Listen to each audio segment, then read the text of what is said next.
Well, I want to talk about two things I've changed in the tent, so you guys can see what's going on. One is that I've added to my sleeping system this this very lightweight sleeping bag liner, the rectangular one. What I'm doing with it is, in the summertime, I'll use this inside my lightweight backpacking bag. But in the wintertime, what I'm using it for now is kind of a frost catcher. So what I've done is I've put my really heavy 0-degree sleeping bag inside of it, right? And then inside that I've got, of course, got my fleece liner to help keep me warm.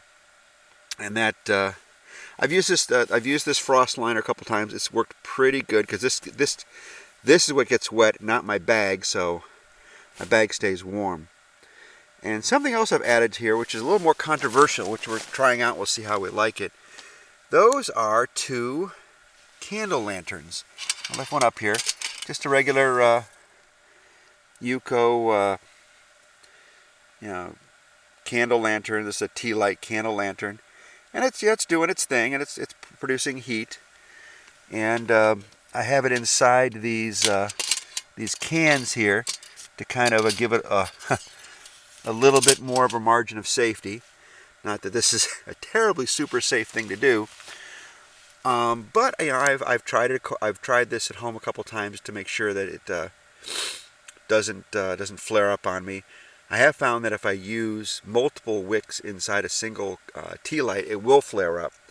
But with this arrangement, it seems to run very well. Right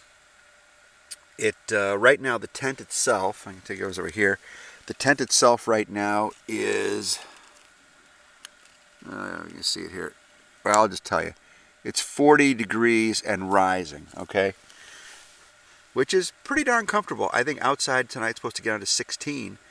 So between myself, I'm wearing a sweater right now, and a sweater, a hat, some long johns on top and bottom, and some wool socks, and these two candle lanterns going.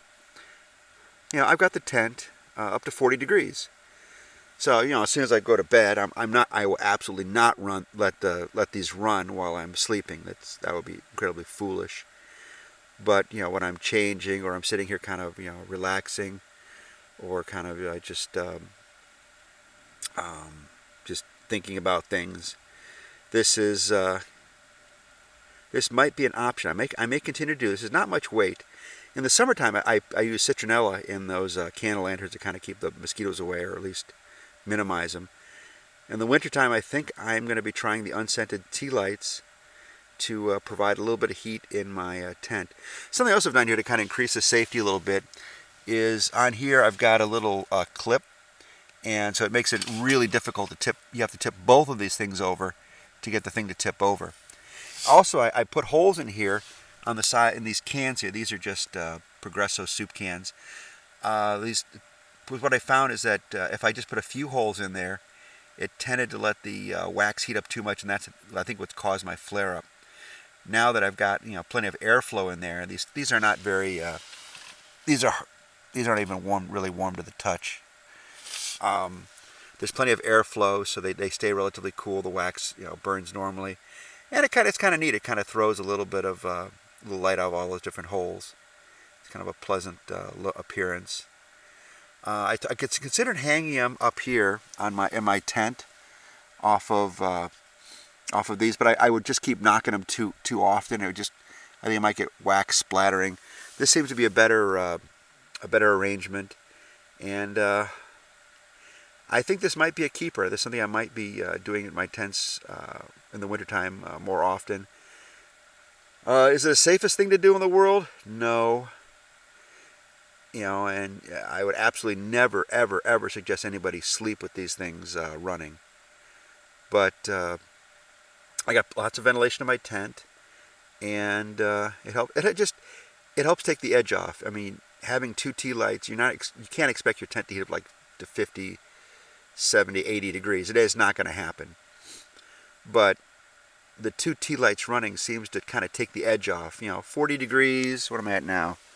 I'm at approaching 41.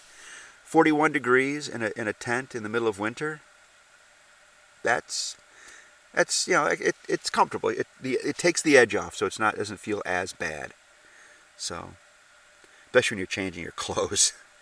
All right, well, I'll see you guys in the morning. We're gonna pack up. It was just kind of an overnighter for me. I've got a lot of things in my mind. Anybody who's been following my channel knows that I'm probably going to be moving. I'm looking to change jobs and shutting down the old company I ran for 12 years and probably joining a new company in New Jersey. So maybe next 3-4 months, the focus of my channel is going to leave from being the Midwest, northern Illinois, kind of Lake Michigan area, to going to the Adirondacks and the Catskills and the Pine Barrens and the Green Mountains closer to northern New Jersey. All right, well, I'll tell you guys how it all turns out. Next update on the website, and maybe I'll give you guys one more update from this trip. It's been a good trip. I've had a lot I've wanted to think about this job move a lot, and this is one of the ways I do that. So, all right, guys, I'll see you on the trail. See you tomorrow. Good night. Bye-bye.